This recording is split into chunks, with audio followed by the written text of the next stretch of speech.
Hey, what's going on, everybody? It's Bart coming at you again with another obscure microphone video.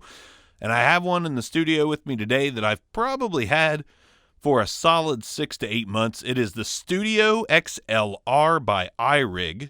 The Studio XLR by iRig.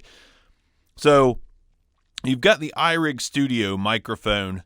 It's a USB microphone. This is just simply the XLR version of that microphone. And it is very small. Let's show you that real quick. As you can see, very small microphone, fits in the palm of my hand. I can almost cover the whole thing up with my hand. Got the XLR port on the bottom as well, but that's really it. No bells and whistles, except for this one. So, yeah, the mic is small, but that doesn't mean that it's a piece of crap, right? It could be small, but mighty. So the Studio XLR from iRig, I picked this up.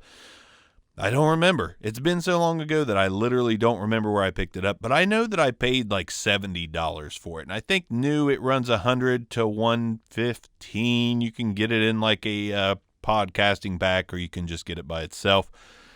But I got it, and shallow mic guy me, I saw the size of this thing like when I got it, and I was like, it's so damn cute. It's so damn cute. I've got to keep it, right? And I had plugged it in one time and listened to it, and I was like, this isn't bad. So plugged it in one time. This is the second time I've ever had this thing plugged in. It's just been waiting to be on obscure mics. And first thoughts, I think it's usable. Let's go ahead and run it through the gauntlet, see what we got here. As of right now, I don't hate it, but I don't love it. Let's just see what we have. Peter Piper picked a patch of pickle pineapple pizza. Peter Piper picked a patch of pickle pineapple pizza. And when you get right up on the iRig XLR Studio, this is what it sounds like. When you get right up on the iRig XLR Studio, this is what it sounds like. So, the proximity effect, I think, sounds nice and smooth and rich and colorful. And I'm looking at this mic thinking if I could just stay up on it like this all the time, I think it sounds really good. I think this sounds really solid. There's enough treble at the top to be clear.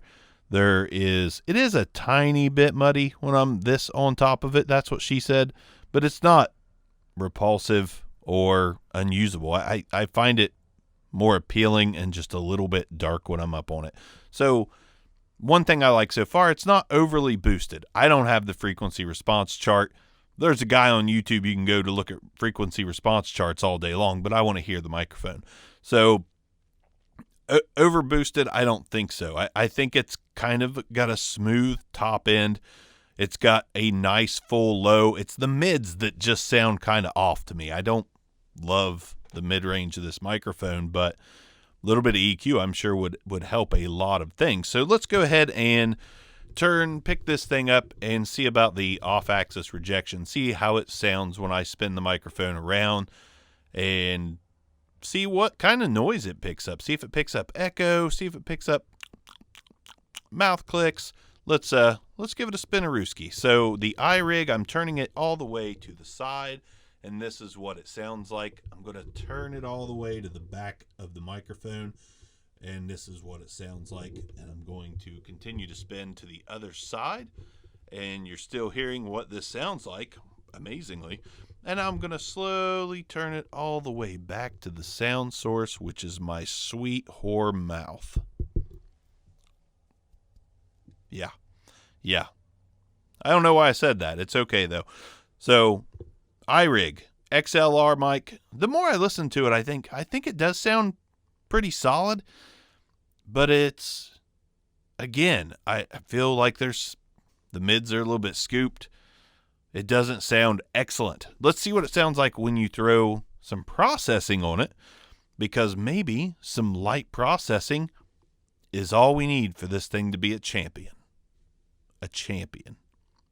In 3, 2, 1, processing. Okay, so I've got compression, a de-esser, I did throw a high pass filter on it, and that's it. We don't have a big bottom. Let's throw the big bottom on. Okay, now we've got compressor. We got some compressor coming over me. Oh, yeah. Compressor. Compressure. Compressure.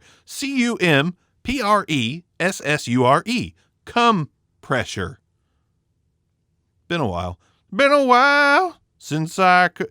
Getting way off topic. So, with this microphone with some compression, de-esser, a little bit of a big bottom, I think it sounds about the same, just with those things obviously added.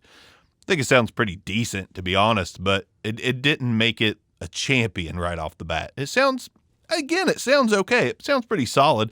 Let's take the big bottom off. That way we don't have all that extra bassiness at the bottom. My Rode Procaster does not like my fingers in the cold. That's what she said. Take the high pass filter off as well. And that kind of, okay, so this is just compression and a de-esser. And I feel like that the mid muddiness is gone a little bit with the high pass filter off. So now I feel like it's a lot more clear, but I still don't really like the tone. Big bottom, no high pass. This right here, compression, de-esser, and a big bottom with no high pass. I think this is my preferred sound on this thing so far. Let me throw some aural excitement on it. That's what she said.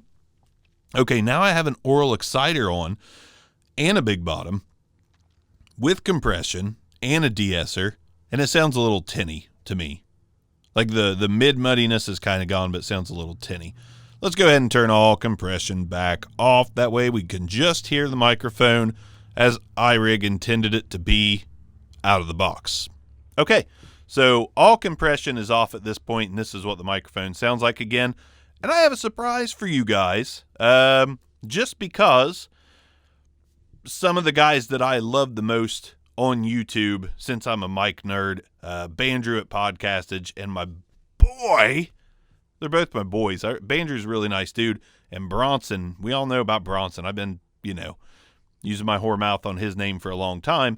But they like to throw some acoustic guitar in on the microphone, and I'm going to do the same. So for you guys, and for you guys only, luckily, Musician's Friend had a deal of the day on a cheap-ass guitar that I ended up paying $58 for shipped. So don't expect Taylor-like sound out of this thing.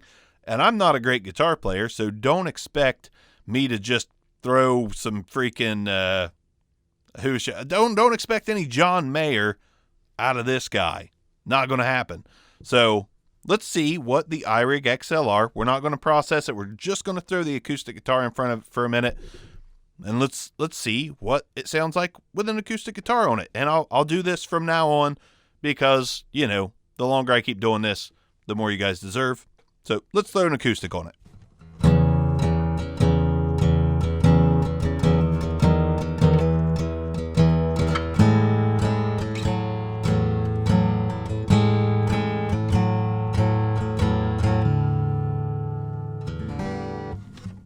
Hopefully I can continue to improve my acoustical ways. I can play a little bit. I have for a long time, but it's one of those things like I was never quite interested enough to keep going, I guess, with guitar. Like I enjoy it in small spurts, but I'd rather use this whore mouth than these whore fingers.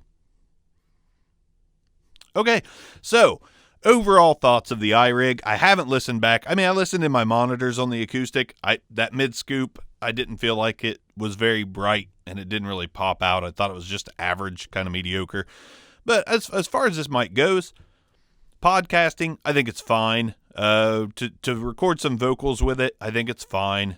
To do voiceover with it, probably not. Maybe if you're right up on top of it the whole time you're doing voiceover, this might sound okay.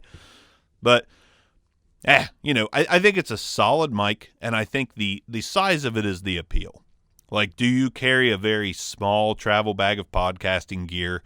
Do you have just like maybe a iRig... the iRig iRig Pre. So like a small amplifier, small little interface with this and your phone or tablet, and you just want to take a little toting bag around, you can make good quality content with this mic. I don't think it's like one of the top mics I've used at all, but the size could be a factor. That's